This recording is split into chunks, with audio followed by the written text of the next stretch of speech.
Morning, everybody. Jody Brozick here from Winter Warriors Live with head coach Dan Aaker of the Winter Warriors. Dan, let's get right to it. Chamberlain Winter turned out to be a dogfight. Yeah, crazy game from start to finish. I think I mentioned to you off camera when I saw Chamberlain's first game with Canton that they would be concerning for us because of their size and what I thought would be a matchup trouble. And it kind of turned out that way. I thought we battled okay up front. They ran the ball pretty decent against us, but at times we made stops, I thought, in the run part of it. Actually, Dominguez probably hurt us more than the running back, so I think he led them in rushing close to 7 yards, scrambling and some design keeps. But the big play, when I think people watch Chamberlain, they think that they kind of went to more of a simple offense, which they have, and they're smart about it because of the size they have and being able to run behind Huntmaker. But you can't forget that Dominguez is a 3-year starter and has a cannon. And as much as we try to prepare our guys for how strong his arm is, and I think they understood it because they'd seen him in the last 3 years, but he's a good quarterback. And on Friday night, he was dropping dimes.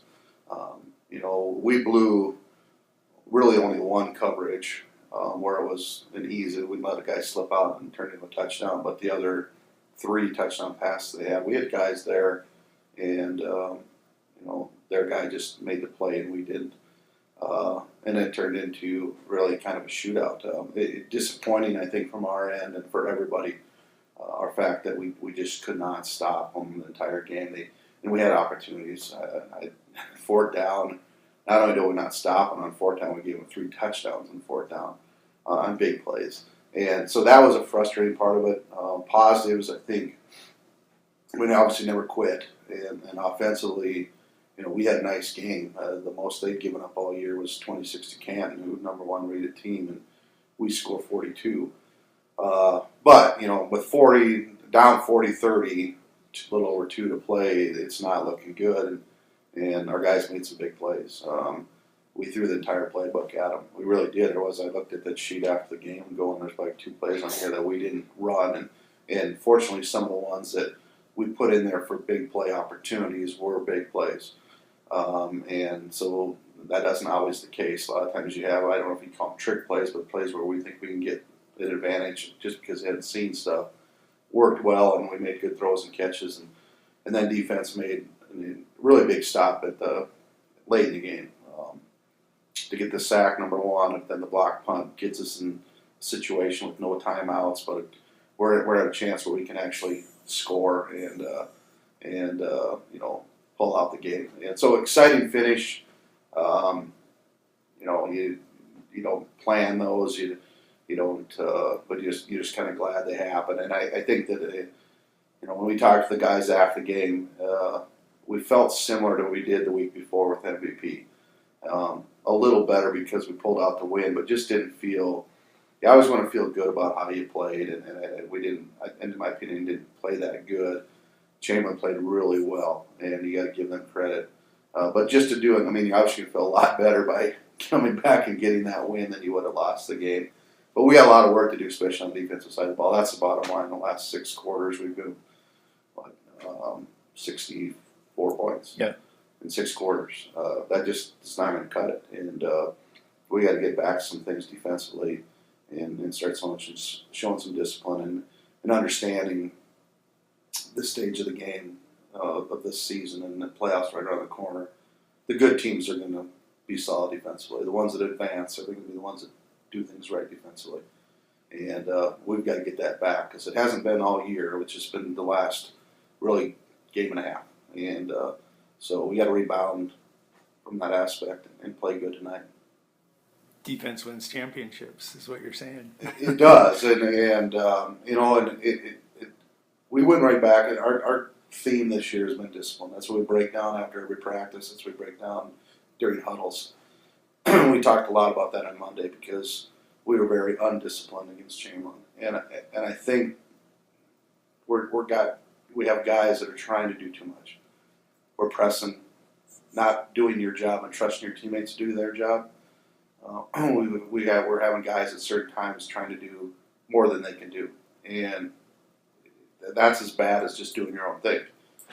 You have one job to do. You need to trust your teammates to do their job, and if everybody does their job, we're a pretty good defensive team. And we lost a little of that MVP when we panicked, kind of carried over to Chamberlain, and I think we pressed again, down 13-0, pressing, and hopefully that point was across that you can only control and do your job, and everybody's got to do their job. We're going to lose some battles. We're going to give some big plays, but they shouldn't happen because we're being undisciplined, and we have to be disciplined moving forward and on all phases. But right now, the focus this week was certainly defense. Well, from a fan perspective, Dan, the game on Friday night goes down as the greatest comeback in Dan Aaker's football history here. 10 points down, 2 minutes, 49 seconds to go. You, of course, talked about the defensive stops. How big were the blocked kicks in that game? Huge. I mean, and that's we made big plays in key moments too, and we talked about the big plays we gave up, but you can't have one of those big plays not happen, and especially the last two possessions, we don't pull it out. So credit our kids for just having some moxie at the end and making plays when they had opportunity. That Brady played a really good game offensively without question, and did some nice things with his leg and his arms. And so that was a big part of it too. And we didn't have timeouts when we clocked it with 14 seconds, I think. And I said we're running the same play twice. If we don't get in, we got to get on the line. And I don't know if we have enough time. I don't. I think that the stat sheet we said we scored at 12, and the huddle, a mass of people there. It's going to be close if we get another play off if we don't get in. And if you watch Trevor, he did a really good job of just scrapping and fighting just to get across the goal line. So, definitely positives at the end to make that off, and exciting, I'm sure, for the fans. Exciting for the kids, too, but really went back to is reflecting on the game and, still wanting to feel really good about how you played. I don't know if that was the case, but we'll definitely take it. It's road win, homecoming, rival. I think they played without question the best game that they played all year, and but that's what we get. We get everybody's best effort, and our guys got to remember that. And so we took another best effort from a team, and we're able to pull it out. So we're happy with that. Let's talk about tonight's opponent, the Wagner Red Raiders. They're coming into the game 0-4 on the season, but have played some pretty good ball over the course of this year. Yeah, the 6 losses, 4 of them, they were in the game going into the fourth quarter. So they battled with some teams. I think it's concerning from our end because what they do is what we've struggled with a little bit. They won't be under center. I can't imagine the entire game. We've seen it once. I think that the games we have on them, that was very short yardage. Their shotgun, their trips, their double slot, they're empty.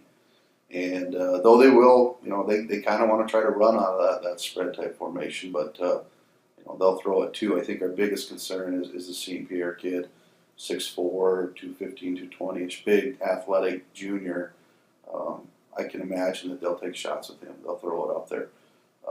Their quarterback does not have the arm that Dominguez does, but he does a nice job for just being a sophomore. I think defensively, a couple things. Number one, as I said before, discipline's going to be a big part of it. We got to be aligned right, play your position. I think our thought process is try to get a little pressure on them. I think Coach Olson will probably dial up some blitzes to do that. And then we got to get home on those blitzes. That's we have really struggled getting pressure on quarterbacks, and you can sit and say whatever about secondary, and when you're a zone coverage team, and you give quarterbacks time to throw, there are going to be people open. That's just the way it is. So it's a two-way street.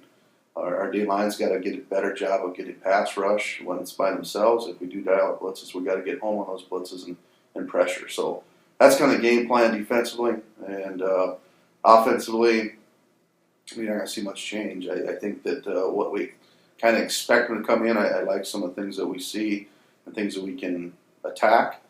But like most teams, they always seem to throw some wrinkle at us right at the start. So it's really kind of in-game adjustments. They got to give something up to stop something. So recognizing that and then executing and keep, hopefully playing well offensively will be a big key tonight too. But overall scheme of this game is huge, and I told us guys last night at the end of Thursday's practices, tonight is the biggest night of the season so far, because we can't keep continuing talking about being disciplined and being the team we want to be. You have to show that you can be the team. So I think tonight's results and how we play will set the tone, either good or bad, moving forward and into the playoffs. I really feel that the response is going to be good. I think that our guys understand and they know where they're at in the season, and I expect us to play a really good football game. Home stretch, Dan. Good luck tonight. Thank you.